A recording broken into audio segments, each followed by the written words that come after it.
मैं सोचती हूँ कि मतलब कितना बर्दाश्त करेगी जनता। का रेट 55 रुपए बढ़ा दिया सरकार ने। अब आप बता रहे हैं कि बेंगलुरु में, मुंबई में, बाकी जगह के ऊपर जो कुकिंग गैस है उसकी शॉर्टेज शुरू हो गई है। कितना इन 10 सालों में अगर आप देखें, चाहे हर चीज के दाम बढ़ गए हैं।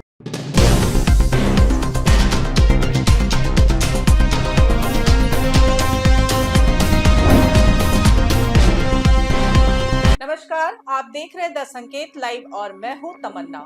मिडिल ईस्ट में जारी जंग का असर अब धीरे धीरे भारत में भी दिखाई देने लगा है दोस्तों, और सबसे बड़ा असर जिस चीज पर पड़ रहा है वो है गैस की सप्लाई। दरअसल देश के कई हिस्सों में एलपीजी की कमी की खबरें सामने आने लगी है और हालत ऐसे बन गए हैं कि दिल्ली हाईकोर्ट जैसी महत्वपूर्ण जगहों पर लंच उपलब्ध नहीं हो पा रहा है क्योंकि कमर्शियल एलपीजी सिलेंडरों की सप्लाई में भारी कमी आ गई है।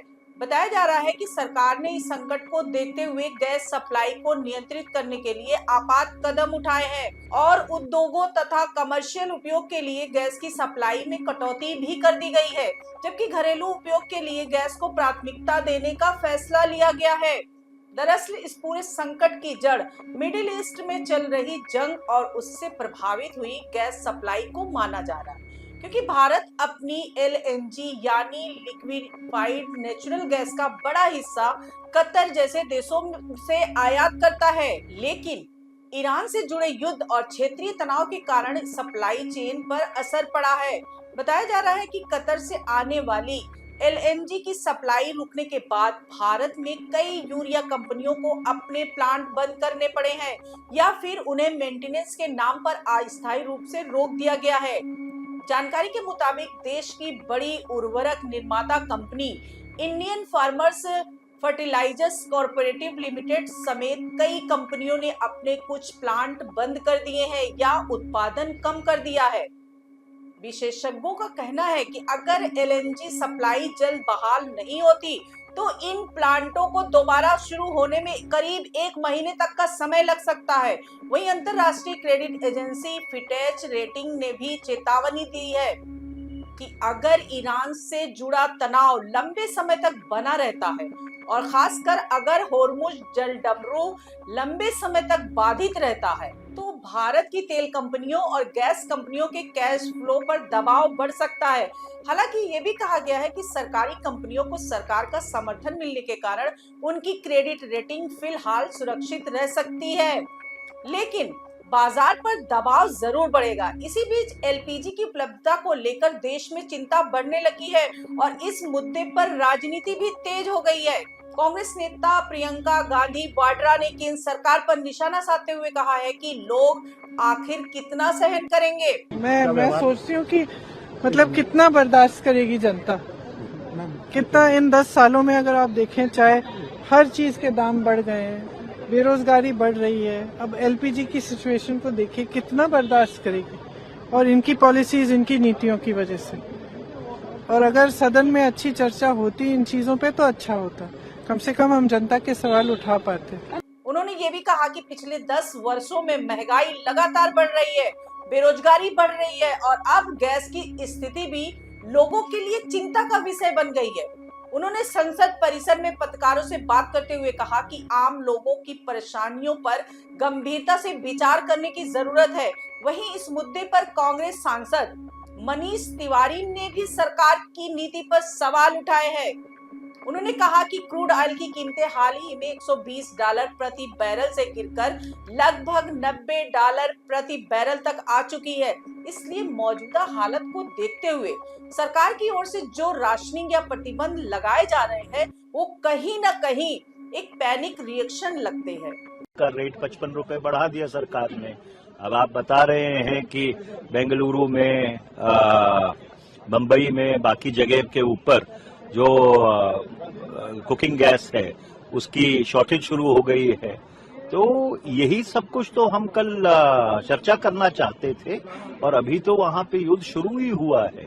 अगर युद्ध लंबा चल गया तो भारत की जो ऊर्जा सुरक्षा है, भारत की जो स्ट्रेटेजिक इकोनॉमी है, उसके ऊपर इसका क्या असर पड़ेगा, इसीलिए हमने कल स्थगन प्रस्ताव दिया था। इसीलिए सामूहिक विपक्ष ये चाह रहा था कि विदेश मंत्री के बयान के बाद इसके ऊपर बहस होनी चाहिए, यही मकसद। उन्होंने ये भी कहा कि जो तेल या पेट्रोलियम उत्पाद आज बाजार में आ रहे हैं उनके कॉन्ट्रैक्ट कम से कम 45 से 60 दिन पहले किए गए होंगे, जब कीमतें काफी कम थी। इसलिए अचानक इस तरह की स्थिति बनना कई बड़े सवाल खड़े करता है। उधर देश के अलग अलग शहरों से भी एलपीजी संकट की खबरें सामने आने लगी है। कर्नाटक की राजधानी बेंगलुरु में कई गैस एजेंसियों पर घरेलू सिलेंडरों को लेकर पूछताछ अचानक बढ़ गई है। हालांकि डीलरों का कहना है कि घरेलू गैस का स्टॉक फिलहाल पर्याप्त है, लेकिन कमर्शियल सिलेंडरों की भारी कमी हो गई है, जिससे होटल और रेस्टोरेंट संचालकों को काफी परेशानी का सामना करना पड़ रहा है। कई होटल मालिकों ने चेतावनी दी है कि अगर गैस सप्लाई जल्द बहाल नहीं हुई तो उन्हें अपने होटल बंद करने पड़ सकते हैं। तमिलनाडु और खासतौर पर चेन्नई के कुछ हिस्सों में भी कई होटलों और रेस्टोरेंट ने कमर्शियल एलपीजी की कमी के कारण छुट्टी घोषित कर दी है। एक लोकप्रिय होटल के बाहर लगाए गए नोटिस में साफ लिखा गया था कि एलपीजी सप्लाई न होने के कारण 11 मार्च को होटल बंद रहेगा। सुबह चाय और नाश्ते के लिए ही पहुंचे। कई ग्राहकों को निराश होकर लौटना पड़ा और उन्होंने उम्मीद जताई कि सरकार जल्द स्थिति सुधारने के लिए कदम उठाएगी। उधर प्रदेश के नोएडा शहर में भी गैस सप्लाई को लेकर घबराहट का माहौल देखने को मिला, जहां गैस एजेंसियों के बाहर लंबी लंबी कतारें लग गई। नोएडा सेक्टर 54 में गैस एजेंसी के बाहर बड़ी संख्या में लोग खाली सिलेंडर लेकर लाइन में खड़े दिखाई दिए और जैसे ही सिलेंडर की कमी की खबर फैली, लोग सुबह सुबह ही एजेंसियों पर पहुंचने लगे। कुछ जगहों पर भीड़ इतनी हो गई कि एजेंसी के बाहर अव्यवस्था जैसी स्थिति बनती दिखाई दी। हालांकि गैस डीलरों का कहना है कि घरेलू उपयोग के लिए गैस की सप्लाई अभी भी सामान्य है और लोगों को घबराने की जरूरत नहीं है, लेकिन कमर्शियल सिलेंडरों की कमी से कारोबार पर असर पड़ना तय है। इस संकट के बीच कुछ राज्य सरकारें वैकल्पिक इंतजाम भी करने लगी है। उदाहरण के तौर पर उत्तराखंड सरकार ने जरूरत पड़ने पर व्यावसायिक उपयोग के लिए लकड़ी उपलब्ध कराने की तैयारी शुरू कर दी है। राज्य के वन मंत्री सुबोध उनियाल ने कहा है कि वर्तमान अंतरराष्ट्रीय परिस्थितियों को देखते हुए गैस की कमी की संभावना से इनकार नहीं किया जा सकता। इसलिए उत्तराखंड वन विभाग निगम को निर्देश दिए गए हैं कि जरूरत पड़ने पर होटल और अन्य व्यावसायिक गतिविधियों के लिए लकड़ी उपलब्ध कराई जा सके, ताकि वैकल्पिक ईंधन के रूप में उसका उपयोग किया जा सके।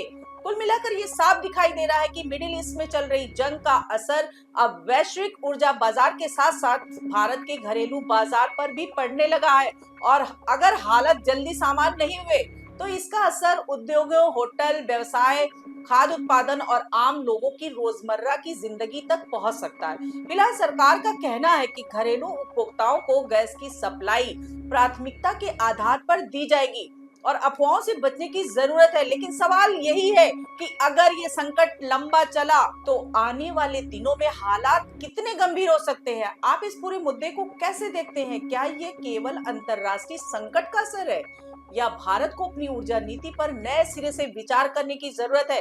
अपनी राय कमेंट्स में जरूर बताइए। चैनल को सब्सक्राइब कीजिए। आज के लिए इतना ही। नमस्कार दोस्तों।